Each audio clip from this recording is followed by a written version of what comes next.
सुनो, घबराओ नहीं, परेशान ना हो, ना उम्मीद ना हो।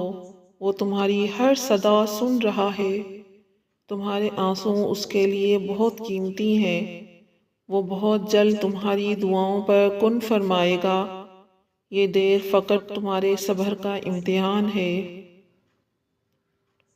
शिद्दत से दुआ मांग रहे हो लेकिन लगता है कि कबूल नहीं हो रही, तो यकीन करो कबूल हो चुकी है। अल्लाह बस तुम्हें बेहतरीन वक्त पर देना चाहता है। तुम तब भी दुआ करते रहना जब तुम्हारे पास कबूलियत की कोई भी वजह बाकी न रहे, क्योंकि बेबस सिर्फ तुम हो, अल्लाह नहीं। वो तो पल भर में नसीबों को बदल सकता है।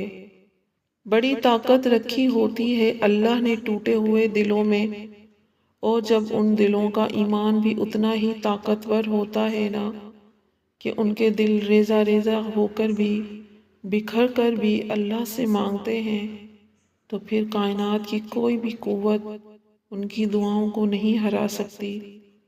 फिर उनकी ज़बान जो कहती है अल्लाह उसे मुमकिन करके रहता है। हर गुज़रते लम्हे में आपका सब्र कामयाबी की चाबी है। यहाँ तक कि जितने इम्तिहान आपके सामने आते हैं, अल्लाह आपके साथ भी होता है। उसके इम्तिहानों से भी नहीं भाग सकते, लेकिन आप अपने ईमान पर कायम रहें, क्योंकि अल्लाह हर गुमराह बंदे के लिए राह दिखाता है। सो अपने ईमान पर यकीन रखें, क्योंकि जिस तरह सब्जियों को पानी की ज़रूरत होती है, आपकी दुआओं की ज़रूरत अल्लाह के नज़दीक होती है। वो आज़माता भी है और नवाजता भी है। उसका हर अंदाज बहुत खूबसूरत है, क्योंकि वो रहमान भी है और रहीम भी।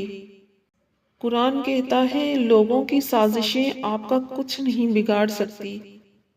कुरान कहता है तुम्हारा रब बेहतरीन चाल चलने वाला है।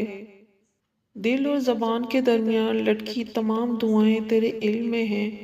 उन्हें आसान फरमा, उनका इंतज़ाम फरमा, अपनी आसानी के खूबसूरत अंदाज के साथ और अपनी तदबीर की खूबसूरती के साथ। तुम सिर्फ खुदा को जानो, फिर खुदा जाने, उसकी अता जाने कि उसने तुम्हें कब, कहाँ और क्या देना है। उसके फैसले हैं, वही तुम्हारे हक में बेहतर जाने। अगर हज़रत इब्राहीम अलैहिस्सलाम को आग से बचाया गया था, तो तुम्हें भी बचाया जाएगा। अगर हज़रत मूसा अलैहिस्सलाम के लिए रास्ता बना था, तो तुम्हारे लिए भी बनेगा। उनका रब भी वही था जो तुम्हारा है, लेकिन फ़र्क ये कि तुम यकीन के साथ सब्र नहीं करते। खुदा के रास्ते पर उसकी मदद आती है, मगर सब्र करना होगा, हर हाल में सजदा करना होगा। वो तुम्हें हमेशा अता करता है जो बेहतरीन हो।